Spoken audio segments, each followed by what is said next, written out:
Welcome to the Cybersecurity and Cloud Podcast, the podcast where we learn from cybersecurity experts how to stay safe, private, and secure on the cloud and in code. CSCP is hosted by Francesco Cipollone, your cybersecurity friend with a passion for all things cyber and sharing stories of other professionals with you. Let's dive in.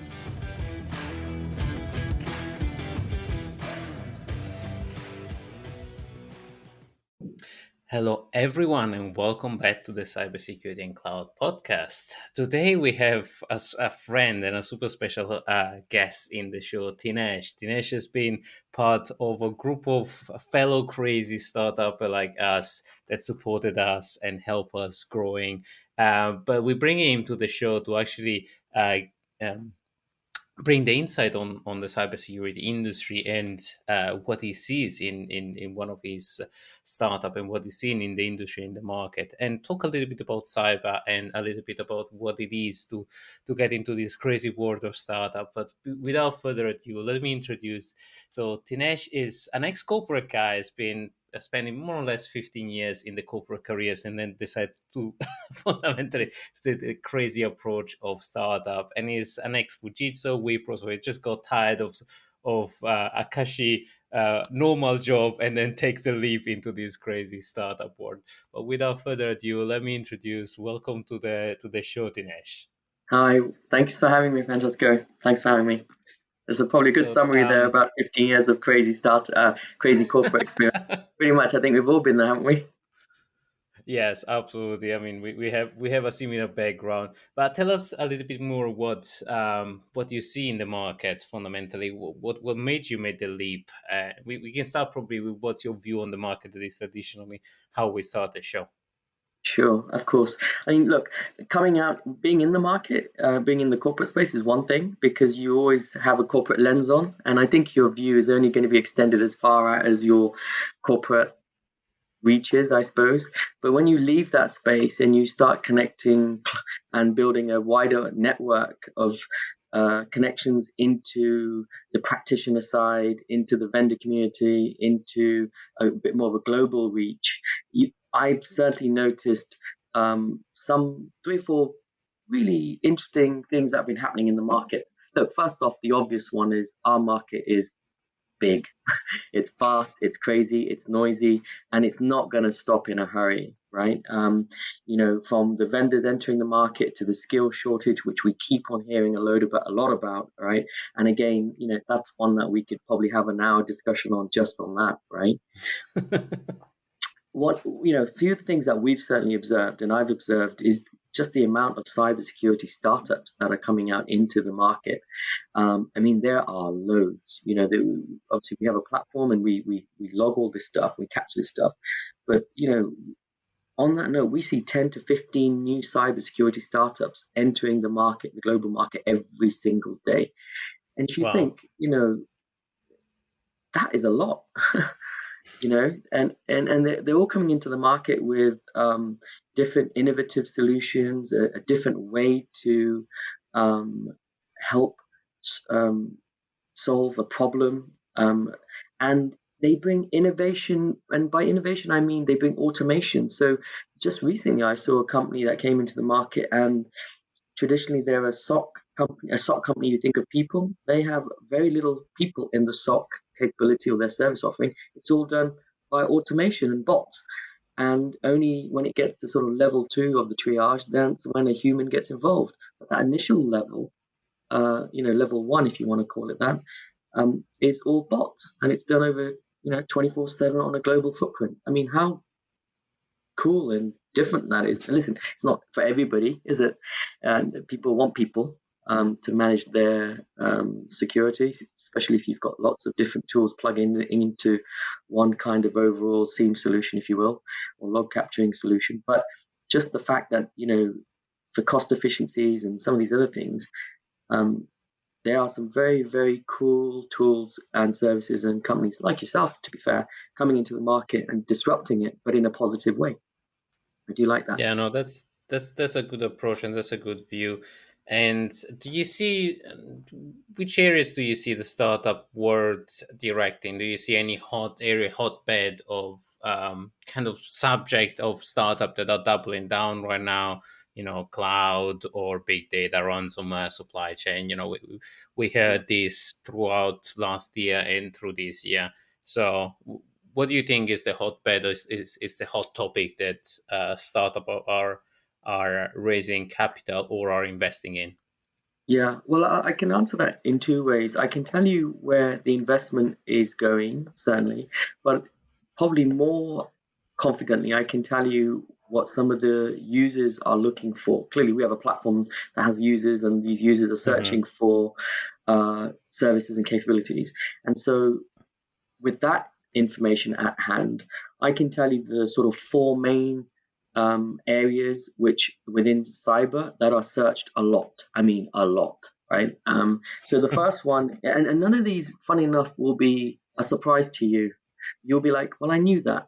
And I knew that as well. And the market will know that, and your audience will know that. But what it is, it's validated by 7,500 users we've got who are looking for these things. So look, I'll tell you what they are. Number one, you're 100% right. You said it just now, cloud. Cloud security is big, right? No surprises there. People want to know who cloud providers are, what it means, what does cloud even mean, and then that transition into cloud and who the vendors are in that space and the service providers. So that's pretty obvious. The next one actually should come as no surprise, but it's an easy one. Is pen testing. I mean, it's probably the easiest place to start for a lot of companies. Think about it. You've got a company, I've got a company, right? And if something happens tomorrow, if we get audited or something, we need to provide that first layer of security check. It is kind of the easiest place to start, right? So pen testing as a service category gets searched a bucket load on our platform. I mean, really, I think I could probably just have an entire platform just for the number of pen testers and service providers out there, right? So pen testing is number two because it's an easy, quick fix, I guess, for a lot of people mentally. Why don't we just start there? Even though there's a debate there, I suppose, as well. Number two is security education awareness. Interesting. Pretty obvious, right? But if you think about it, it makes sense. Where's everybody going? Especially with remote and hybrid working systems and with COVID and everyone working at home, it makes sense to have your employees educated now. And there's a lot of providers coming into the market. We are friendly with some of these, as you know, as part of our Great Minds group. and so we know who these people are, and we know that they're doing some pretty cool and funky things. But actually, from a search perspective, that gets looked upon a lot and searched upon a lot. So if you've got a company in that space, I think you're going to be doing well at the moment. And then last but not least, because there's a lot of these, but last but not least, it's actually cybersecurity consulting. That gets looked, that gets searched a lot. Now, for us, that's a top level service category. So if you break that down, it goes into things like, app security, incident response, red teaming, the proactive stuff, cybersecurity consulting, whatever that may mean, because it branches out a bunch of stuff. But at a high level, that gets broken down and searched as well, quite a number of times by our users. So for us, I can now, confidently say, based on the research and based on the data and based on the traction we have in the platform, they're the things that I looked upon.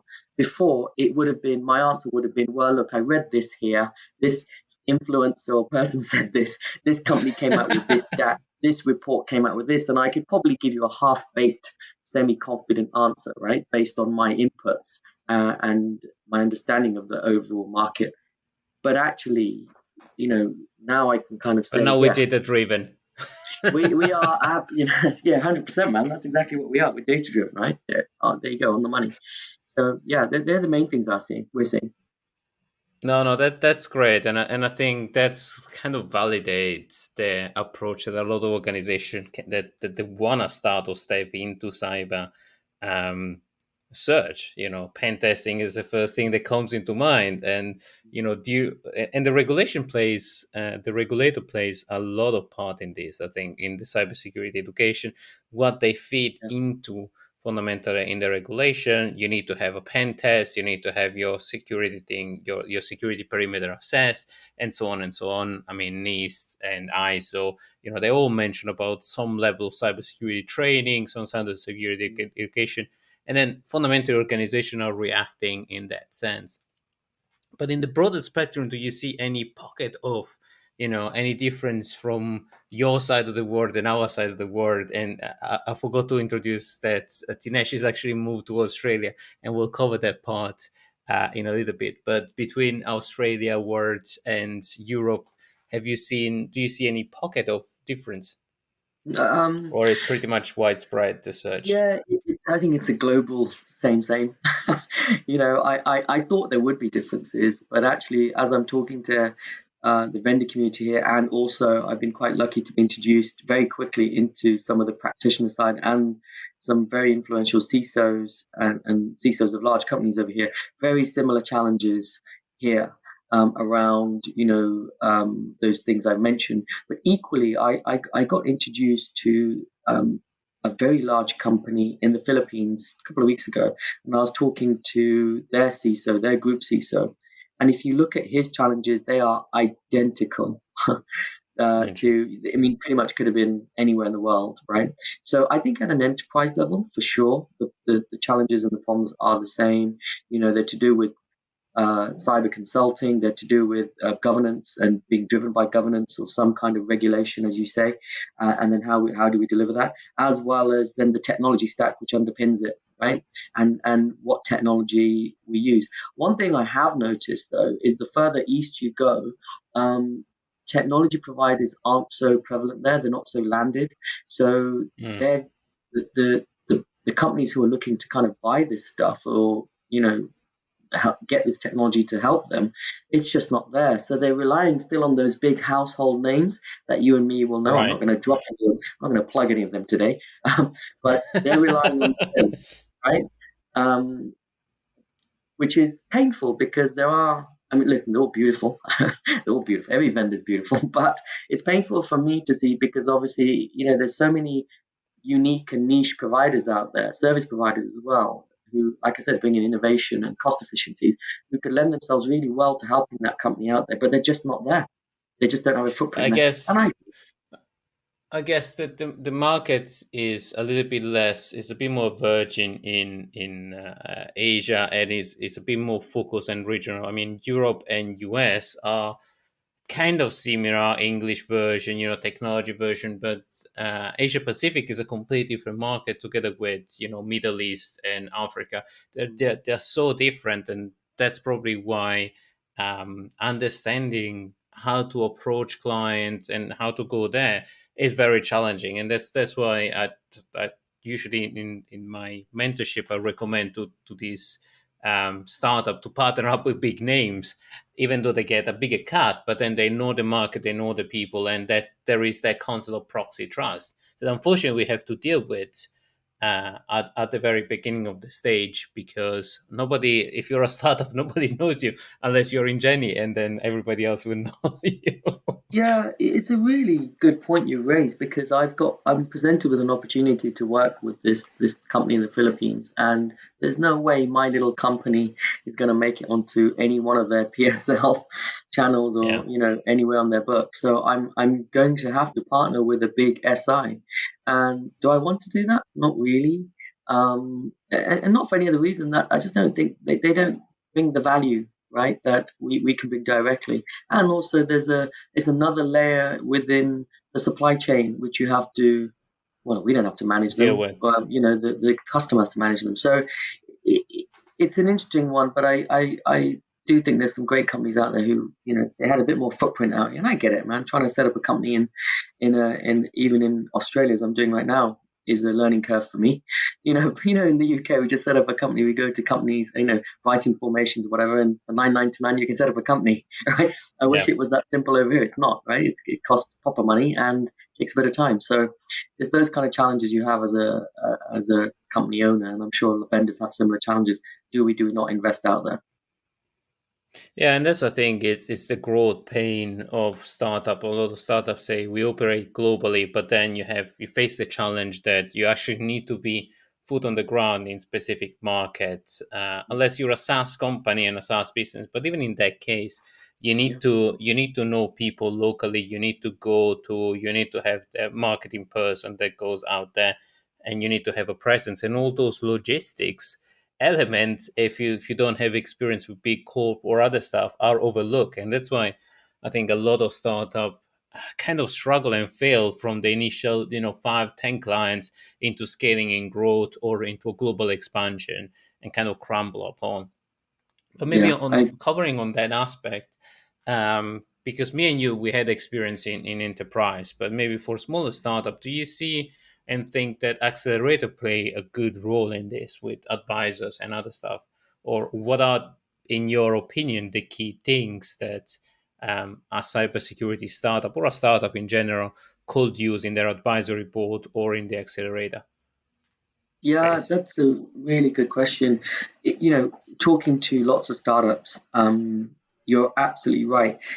A lot of these startups, first off, they're founded by technical engineers, and these engineers sometimes they may have never worked for a large corporate or any corporate for that matter, right? Maybe they're sort of second gig out of the traps, and they've come up with this really cool idea, and they've started this company. And all of a sudden, they're in the throes of a sales. Rat race. Um, yeah, right. And the challenge they have is they don't understand the processes and the governance that is often associated with these corporate companies. You have to have certain procurement will get involved, and there's certain things and certain criteria you have to meet to get onboarded on the PSL. Other things which they may not tell you, for example, that if you're sub 2 years old, we work with a massive insurance company, not broker, beg your pardon, in the UK, and anything sub 2 years, they want any startup sub 2 years, they won't even look at, right? Yeah. So how are you supposed to know that if you're a startup? You're so excited about your product and getting it out there. How are you supposed to know these things? You don't know these things. Secondly, there's revenue challenges. Sometimes if they're your first big customer, that's a risk for them as well, right? Right. Recently, I got told, I can't remember who I was talking to, but somebody was talking to me and they were saying their startup was perceived to be an acquisition risk. So, you know, they may get struck off because they're seen as an acquisition risk that somebody bigger will come along and swallow them up and change their service offering completely, and that's a challenge for these um, um, large enterprises who are thinking of procuring these services. And these are just a few. So we understand these because we've been in the industry forever, both sides, as suppliers and as well as the buyers, if you will. Provider.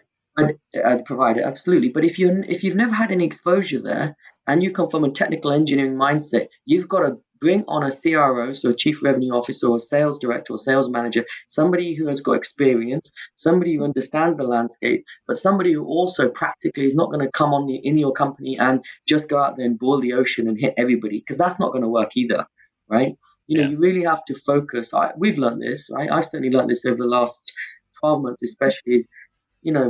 There's a lot of global enterprises out there from a company side, but there's thousands of vendors out there. Where do I start? I'm not going to hit 9,500 vendors. I'm going to focus on 10%, 20% of them, and a mixed bag, right? And then similarly with the enterprise clients, I'm not going to go and hit 2,000 global companies. I don't have the manpower, to be able to do that. And if I did, I would need a little army of salespeople to do this who kind of understand what we do. And that takes time, training, energy, and more importantly, it takes money. So these are all the things which, as we both know, Yes. are challenges for us, right, when we're growing. This episode is brought to you by the generosity of AppSec Phoenix Ltd. AppSec helps startups and enterprises solve complex software security problems by using smart data aggregation and complex machine learning software. Discover how AppSec Phoenix helps CISO and developers remove friction and maximize the use of DevSecOps professionals at www.appsecphoenix.com. AppSec Phoenix is the new and smart dev-first way to manage your software vulnerability. Follow the tag #AppSecSmart.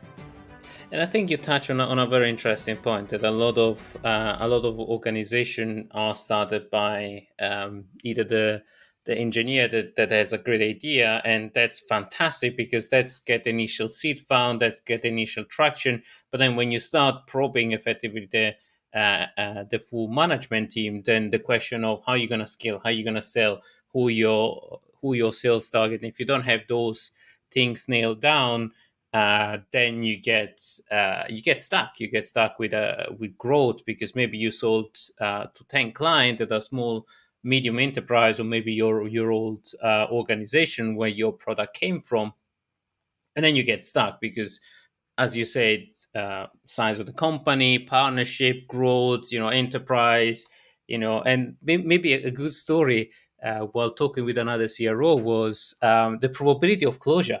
When you start a company, the first customer say your product is great. In your mind, you think, I'm gonna sell the hell out of this product. It's done, but there is further away from truth. So one exercise we've done probably in the past was actually resizing the opportunity of closure. And funny enough, until the procurement hit, and even in the procurement, the probability of closure is around 60, 70%. So up until that point, we actually been very conservative. And even when doing demo, when people were saying it's great, it was only 30% of probability of closure. And you only learn this by going through the rope, I think, and experiencing the pain point that procurement, legal, compliance requirements, as you rightfully say, you might sell everything, and then the company say no because you don't have this certification, you don't have this legal requirement, you're not big enough.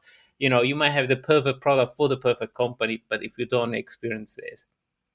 And this is a little bit, I think, what the good accelerator brings in, if they have a good advisory board, or if you have a good advisory board, or in our case, if you have as well the mentorship group.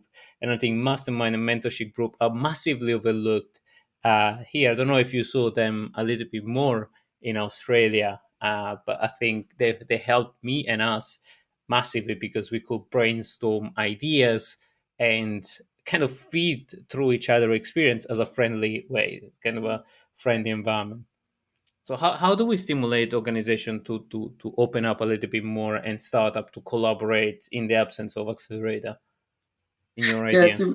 it's a good question.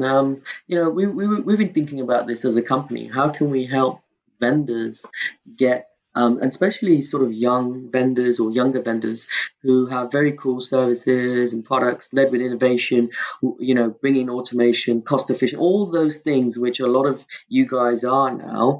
And how do we get those in front of enterprises, right? Because we have access to both. And we're thinking about that right now over Christmas. Me and my CTO, who you know very well, and we're going to be brainstorming some ideas. So I've got a few. I'm not going to share them with you completely right now because I don't want to give away the crown jewels. But I've got a few things which I'm sure I'm going to bring to you first, for sure, right? And these are ways to get the user community more connected, even closely, without any expense. To be fair, if we can. Right? On both sides. It's just a time thing, because that's where the market needs to be. We are a strong community, and we do need to support each other. And I just think because there's so many, there's also vendors who are slightly more mature. They have sales functions who kind of go out there and sell a dream and sell a story, but really doesn't reflect the product. Right, in the right way, and they kind of harm the rest of the market. And I think that's the challenge. And then you do that you do that 20, 30, 40, 50 times, you can imagine the CISO or the analyst or the procurement head, they're going to get a little bit ruffled, and they start building up these defense walls, and they're not interested in talking to us, right? So we're thinking about some ideas how to bring them together. Of course, these accelerators you mentioned are a good way to get people together, but you have to get onboarded with these accelerators, and that's the other thing. That in itself is a criteria, right? We've tried a few times and we've been rejected, and it's quite it's quite heartbreaking, because you think, hold on, we're not. I'm not even a technical solution. we're not even a technical company, right? We're an intelligence platform. We can help you, but we all get rejection, and that word no still gets me every time. But those, we are part of that. I think we're both part of the same cyber runway, aren't we? Yeah, exactly. Yeah. So, once you do get onboarded, and there's these strong communities that can help you with investment tracks or sales tracks or marketing tracks or whatever it may be, and we can learn off each other. We're fortunate that we have our own external group, you and I, but it's very, very helpful to be able to learn from our peers. But equally, I think it's more important to be able to learn from the actual users and buyers of our product. It's their feedback we want, really. Because I will say to you, your product's great, and then you'll say, no, your product's great, and I'll say that yours is great. But actually, we're just kind of going around in the past. The first client comes in and say, your product is shit. yeah, right, 100% right. So then we get on that first But I've interview asked that, all my friend. yeah, but all my friends said it's great, right? Exactly. So that we're working on something right now. I'll bring that to you next year, and you're definitely first on my radar. But and I think you guys will like it. We've got a couple of ideas as we always have, and with this kind of stuff, and there is going to be some workarounds to bringing you guys even closer to the market, right? And getting some feedback and support from the user community, which is what we all need more than anything else right Yeah. now. Especially startup. But I want to touch on a point that you touched slightly, but I think it's very, very key and important. That is the concept of failure, the concept of the mental struggle that every startup founder goes through, and the challenge that startup is from a mental perspective, from an emotional perspective, because you get through a grinder, you get a lot of refusal, and you doubt Yeah. yourself, you doubt your product. How do you become a zealot on defending your product, on defending or learning? Who do you need to accept the feedback from, like as we rightfully say, the clients, and what they want? Because everybody's going to have an opinion, but which opinion is actually worth your time and your emotional investment into? Yeah, and it's one of my favorite questions. I used to take on everybody's opinion, even my neighbor's opinion. When you start the game, you like listen to everybody, like, yeah, you're right. It should be blue, not yellow. That type of, simple stuff. But the reality is, you can't take on everybody's opinion, number one, because otherwise it'll just consume you and then it eats away. And then next thing, like I'm quite open about this, I had some anxiety attacks and I ended up in hospital a couple of times, right? So not great in the beginning of my journey. And it wasn't because of just the feedback I was getting from the market. It was a combination of things. You're alone, Hmm. you're making tough decisions by yourself. People are saying no from an idea perspective. They're poo-pooing the idea. Investors are saying no. Everybody just seems to be saying no. It's never going to work. Yes. And that can get you. It can actually get you.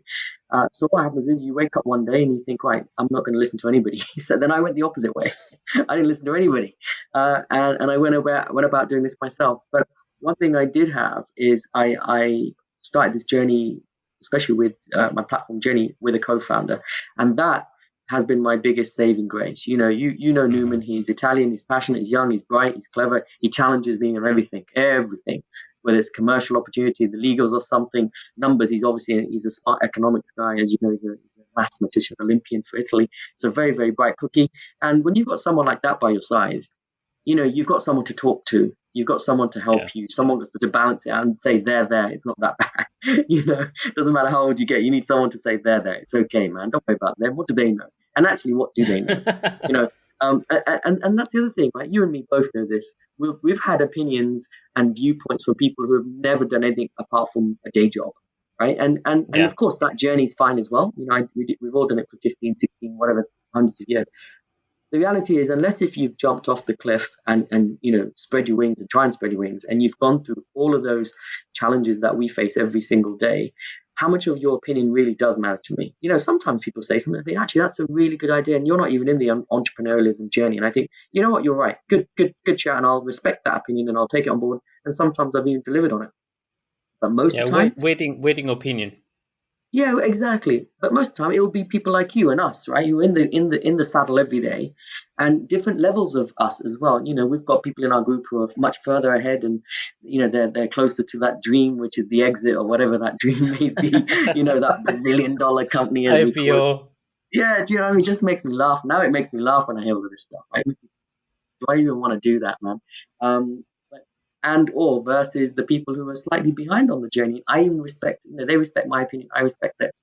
So now what we do for our own mental health and well-being, because we do take things personally, it's just the nature of who we are, is to just take everything with a pinch of salt and also know who the feedback's coming from. Right. And of Right. course, I'll look at that person and go, yes, of course. Damn it, you're right. I never thought of that, which I did. I had thought of it months ago, but I just allow for it now because it's just not worth getting into a No, long-winded and I think that's a very important point, to wait opinion and to seek opinion by sector, because if you ask, um, if you ask a sales guy opinion on, I don't know, the technology, he's going to have an opinion, maybe.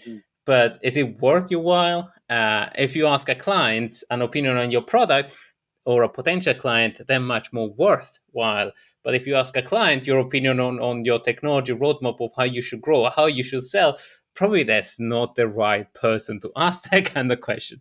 And I think that's a little bit of the good rope that an accelerator brings or a community brings, and ultimately trying the ropes and trying, and as we all go, um, you know, failing, learning fast, failing fast, getting back up, but and try not to get let down too much. That if I think the quote that I really love is, if your idea doesn't sound crazy to most of the people, it's not ambitious enough. And I like that. And everybody says crazy, it's impossible, you can't do it until you do it, and then everybody jumps on the bandwagon, right? And you know, you've seen all of these Insta posts and LinkedIn posts about, you know, people seeing the top of the triangle, you know, the iceberg, where they see the success and, you know, the all the great stories associated with a successful entrepreneur. But the reality is, it doesn't matter how successful you are, whether this is your first one, second or third or fourth time on this, you know, fourth time company you've taken out into the market. The reality is, below the water, it's the same. You know, you've got challenges around finances, challenge around teams, trusting teams, delivery, product, marketing, sales, market, competitors. You know, we've got a couple of tiny competitors coming into the market. Now, I say tiny, we're not that big ourselves, but, you know, I'd like to think we're leading the way in what we do. But we've got some people coming into the market, and they're using identical language. Imagine that. It's not even they've tried to change the words. They've literally gone to my website and copied the words and just put it in there. I think, at least get a copy person and change this stuff, right?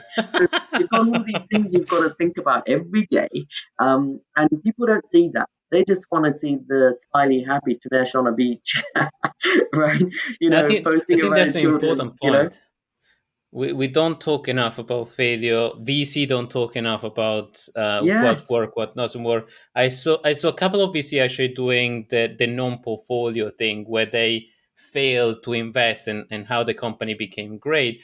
But also, I think one good lesson that I got from seeing other startups failing or non-succeeding or struggling in certain areas and pivoting and maybe failing to pivot was that it's the right people at the right time. It's such a, you might have the best product but not at the right time, or you might have the best people but not the best product. You know, it's an extreme combination of factors. But resiliency, I think, amongst everything is what works, because if you're a tank, if you're resilient, you're gonna get to that idea, you're gonna get to the right people, you're gonna get to the right investor, and it's just a matter of time. And resiliency. And you know what breaks a lot of startup is not being able to listen, not being able to be resilient, and not relying on itself. And as you rightfully say, you know, starting an organization with somebody that supports you, that is in your same journey, is so critical, I think. And what I miss as a single founder, or I saw my team crumbling, my team of founder crumbling across the first level of raise and the first level of commitment. So that's even more heartbreaking. But it's the resilience of going through and saying, you know, as you said, I'm going to build it myself.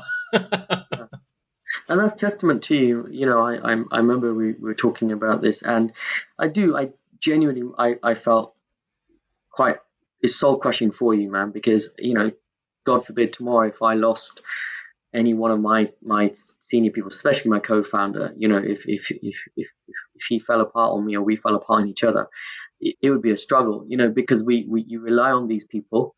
They are your, you know, your support mechanism in many ways. It's not just about the company, is it? You become very, very good friends as well. You know, I hope my wife doesn't listen to this podcast, but I think I speak more to Newman than I speak to my wife, if I'm honest. You know, every single day I'm speaking to Newman a lot, you know, and you become best buddies. You know, you share the ups and the downs, the positive within the company, the downs within the company. And if you don't have that mechanism, or it crumbles around you, it could be even harder. I mean, I can't even begin to imagine where you were, but you came through it so well, and here we are talking, and I can actually see your face. The others can't, but you look happy and smiling, usual self. Anyway, we're on time, and we can do another podcast just on telling maybe a little bit of the stories and the struggle, because I think it needs to be out there. I want to do this because I think enough startups see all the shiny unicorn and they think, oh, it's easy, or everybody made it, but they don't see the other, million of startups that they failed, they crumbled, or why they did it. And I think that's much more valuable than seeing why somebody succeeded, but actually where are the pitfalls of failure. And I think we don't talk enough about that, and definitely in the industry, even in cyber, what are the good lessons? We only talk about the good lesson, not the bad lesson, like the data breach or why something went wrong. We don't talk enough about that because, I don't know, it's a little bit of a culture of celebration. And that's a little bit of my rant at LinkedIn, that we celebrate only success because it's sexy, it's cool, it's good for marketing. We don't celebrate failure. I don't think we should celebrate failure in itself, because that would be a little bit bad. But we should celebrate failure when you have a plan for it, and that's we celebrate lesson learned. That's my positive message. Yeah, it's a great positive message, and I absolutely agree. Absolutely agree. In fact, I wish people would. I think if people did celebrate failure in the way you're saying, you're right. It would actually be seen as a motivator. And it's a positive message, and it's encouraging people, because it shows people that, hey, it's not all perfect and rosy, but you can fail fast, get up and get on with it, right? And it shows resilience. And I think it's just a society thing as well. Different. One thing I'm learning about being out here in Oz, it's a completely different mentality to, demonstrating success. That only if you there's a word for it here. I can't even remember what it's called, but there's a term for it. They don't want you to be. They don't want you to show you're too successful. And in America, it's completely the opposite, man. It's like, yeah, man, you got out of bed this morning. Let's celebrate that. You know what I mean? And you know what I mean? Just even the littlest things. So I love those different cultural nuances, but I do believe that globally, especially on forums that we're big communities like LinkedIn and so on, where there are a lot of people watching and listening and hearing what people do, we should celebrate both. You're right. In fact, I'm going to do a bit more of that next year. Thank you. All right, brilliant. Let's do that. That's a promise for next podcast. But Tinesh, sure. Thank you so much for your time. If anybody want to follow you, see where you are in your journey, see where Jenny is, where they can find you, and when they can find Jenny. Yeah, absolutely. I'm only really on one social channel, which is LinkedIn. I did try Twitter, but I didn't have the time to talk or tweet or whatever it's called. So yeah, look, I'm on LinkedIn under Tinesh Chayya. There's only one of me, thank God. That's enough, I think. And yeah, please connect, message me, follow me, whatever. It'll be great. And where they can find Jenny? Jenny is at it's a portal at the moment. It's at www.decyphercyber.com. So decyphercyber.com. It's a bit of a mouthful. And even if you Google Decypher Cyber or Jenny, luckily we're coming up there now. And soon enough, I want it to be just Jenny, which would be awesome. Cyber and Jenny comes up. So yeah, there's many ways you can find us. And fantastic. And I think you have also recent an app on the App Store, right? We do. We've with Jenny version 2 coming out on the portal as a business intelligence platform. As with all of these things, we came up with the portals first. The apps do need to follow. So thank you for that. Thank you for that. I do appreciate the plug. But people listening, please don't go there just yet, because it's still on Jenny version 1. Newman, if you're listening, we've got some work ahead. But yes, absolutely. Visit us anywhere you want. Fantastic. Thank you very much, Tinesh. Thank you for your time. Thank you, man. Always good. And everybody, stay safe. Take care. We hope you enjoyed today's episode. Please leave us a review on Apple Podcast and post it on social media tagging Cybersecurity Cloud Podcast for a chance to win a $100 Amazon gift card. Discover other episodes at www.cybersecuritypodcast.com.